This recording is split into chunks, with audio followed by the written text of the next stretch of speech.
일단 듣기에 대한 대비 학생들이 수능이 다가올수록 소홀히 여기기가 쉬운데 절대 소홀히 여기시면 안 됩니다.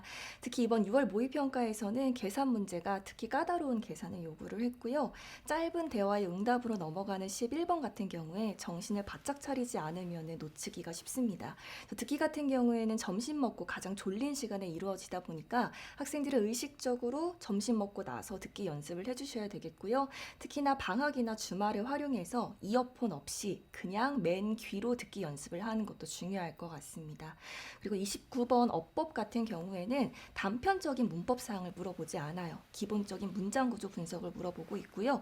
이번 6월 모의 평가에서도 기본적인 주어 동사 찾기를 물어봤습니다. 그러니까 문법을 따로 대비해야겠다라는 부담을 가지기보다는 모든 지문을 공부함에 있어서 기본적인 문장 구조 분석, 주어 동사 찾기라든지 수식 관계 파악하기를 중점적으로 연습해주면 좋겠고요. 그 다음 가장 큰 비중을 차지하는 것이 이제 독해에 대한 대비인데 이 부분은 본인의 약점 유형을 극복을 해야 됩니다. 가장 어려워하는 유형은 본인이 제일 잘 알고 있을 거예요. 그리고 약점 유형 같은 경우에는 자신이 틀린 이유를 분석하는 것이 참 중요합니다. 그러니까 내가 중간에 있는 반전을 놓쳤다든지 아니면 예시를 읽는 데에 너무 많은 시간을 쏟았다든지 틀린 이유를 분석해야지만 실제 수능 시험장에서 같은 실수를 반복하지 않을 수가 있고요.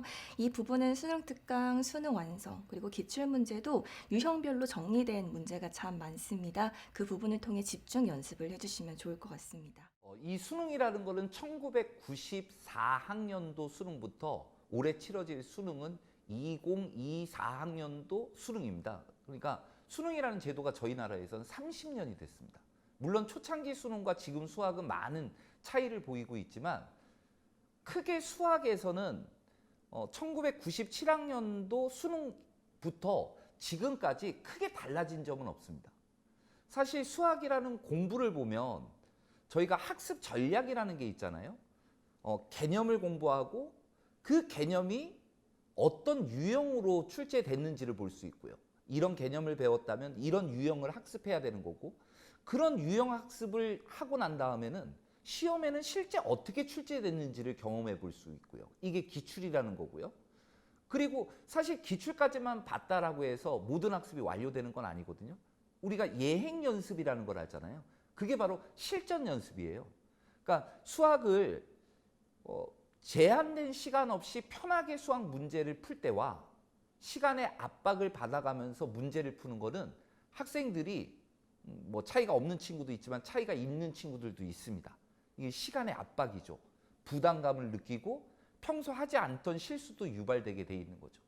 그래서 사실 이 수능이라는 과목이 지금 뭐 고난도 문항들이 많이 출제되고 있고 뭐 5문항, 6문항 출제되고 있는 상황이긴 하지만 그 문항을 제외하고는 30문항 중에 25문항 정도는 사실 기출로 기존에 출제됐던 문제 스타일을 그대로 표방하고 있습니다. 문제라는 게 사실 수학은 숫자만 바뀌어도 정답이 바뀌게 돼 있거든요. 선생님들 같은 경우에는 이 문항은 똑같은 문항이야 라고 판별을 하는데 학생들 같은 경우 다르다라고 생각을 하게 돼 있는 거죠. 숫자 바뀌었으니까. 하지만 본질적인 이 문항이 묻고자 하는 바를 묻는다면 그런 문항의 비슷한 정도는 30문항 중에 25문항에 해당되거든요. 근데 이렇게 쉬운 수학 공부법이 있는데 왜 학생들은 이 길을 가지 못하는 걸까라는 생각을 해봤을 때 자기하고 상관없는 공부들을 하고 있는 것 같아요.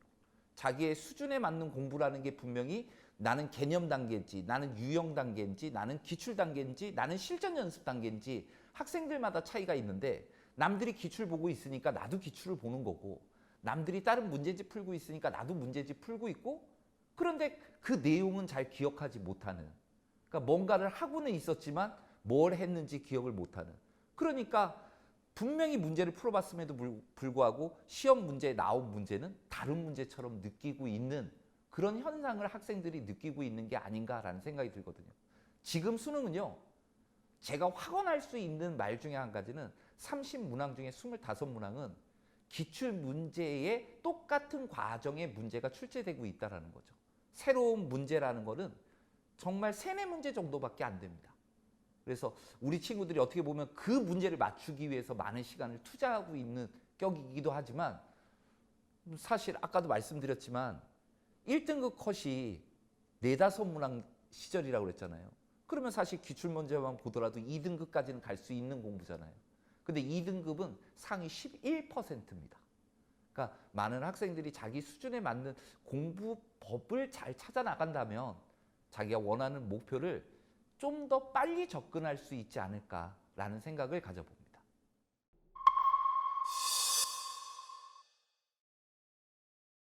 그 질문 안에 뭐랄까요, 해답이랄까 함정이랄까가 있는 것 같은데요.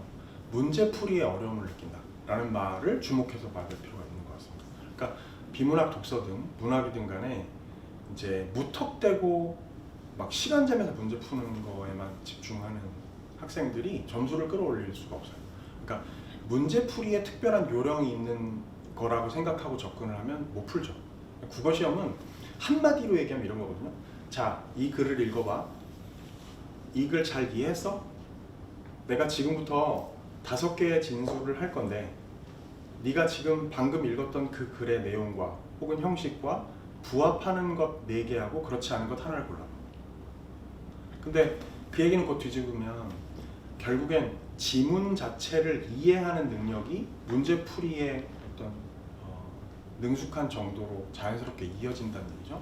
그러니까 문제를 어떻게 정복하려고 집중하는 게 아니고 지문을 정확하게 이해하는 훈련을 해야 됩니다. 그러려면 문학의 경우로 치면요, 핵심은 이런 거예요. 각 장르, 각 갈래마다 본질적인 속성이 있거든요. 예를 들면 시다 그러면 화자가 등장하죠. 시 안에서 말하는 사람이에요. 그 사람이 어떤 상황에 처해 있어서 무슨 태도와 말투를 보이고 있구나. 결국 이 사람의 지금 감정 상태는 뭐구나. 정서라고 하잖아요. 또 근데 그거를 시를 그것만 드러내는 게 아니라 그것을 그야말로 시적인 방식으로 드러내는 방식이 있죠. 예를 들면 시상 전개 방식이라든지 또 운율이라든지 또 감각적인 이미지라든지 또 수사법에 해당되는 표현상의 특징이라든지 이런 것들. 그러니까 이게 결국 시를 시답게 만드는 것이기 때문에 시가 무엇인지, 시를 이루는 내용적인 형식적인 특성이 무엇인지를 안다는 것은 그 시를 감상할 때 뭘 봐야 되는지, 뭘 이해하고 뭘 감상해야 되는지를 알게 되는 거고요. 결국 그게 수능의 모든 출제 요소가 되는 겁니다. 그것 이외에는 나오지 않아요. 그러니까 구체적인 형태가 달라질 뿐이지 장르의 본질적인 속성에 기반한 문제가 출제된다. 그걸 볼 줄 알면 되는 거죠. 그걸 볼 줄 아는 공부, 그걸 눈을 떠야 되는 거예요. 독서는 얘기가 조금 다른데요. 비문학은 간단하게 얘기하자면 어떤 요령이 필요합니다. 그러니까 인문 예술 분야, 사회 문화 분야, 과학 기술 분야, 크게 나누면 지금 현재 교육 과정에서는 이렇게 3가지 분야를 얘기할 수 있는데 각각에서 지문이 한 세트씩 출제되는 셈이거든요. 근데 그 분야별로 최근에 어떤 세부 주제들이 선택되고 있고 그런 분야에서 주로 다루어지는 주제들은 무엇인지에 관한 최근의 경향이 있어요. 두 번째로는 지문, 수능형 지문이 가지고 있는 독특한 몇 가지의 구조적인 특징 같은 것들이 있습니다. 그러면 예를 들면 2개 주요한 개념들을 비교하는 뼈대를 지닌 글이라든지 아니면 어떤 화제가, 중심 화제가 세월의 흐름, 시간의 흐름에 따라서 역사적으로 어떻게 변천해 왔는지를 설명한다든지 뭐 이런 식의 그 지문의 구조가 가지고 있는 근본적인 특성에 대한 파악이 결국 그 문제의 출제, 그 세트의 출제 요소로 이어지는 걸 볼 줄 아는 눈. 그 다음에 3번째로는요, 독서는 교육과정에서 가르치기를 원래 독서 교육론에서 사실적 독해가 있습니다. 글 안에 담겨있는 내용 정보 정확히 파악하는 것, 그리고 글의 형식을 볼 줄 아는 것. 그 다음에 그 조금 더 윗단계는 추론적인 독해예요. 미루어 짐작하는 독해죠. 글 안에 담겨있지 않은 걸 발견해내고 미루어 짐작하는. 그 다음에 비판적 독해가 있습니다. 글의 내용을 그대로 무턱대고 수용하는 게 아니라 좀 거리를 두고 따져보고 하는 독해를 비판적 독해라고 하죠. 지금 이런 식의 독해 단계가 주로 수능의 독서, 비문학을 이루는 학생들에게 요구하는 독해 능력이거든요. 근데 그 각각의 독해 능력 단계마다 거기에 대응되는, 해당되는 전형적인 문제 유형들이 있어요. 그러니까 이것들을 원활하게 해낼 줄 알고 그것에 결부되어 있는 전형적인 문제 유형들이 무엇인지를 아는 눈 같은 것들이 있어야 되는 거죠.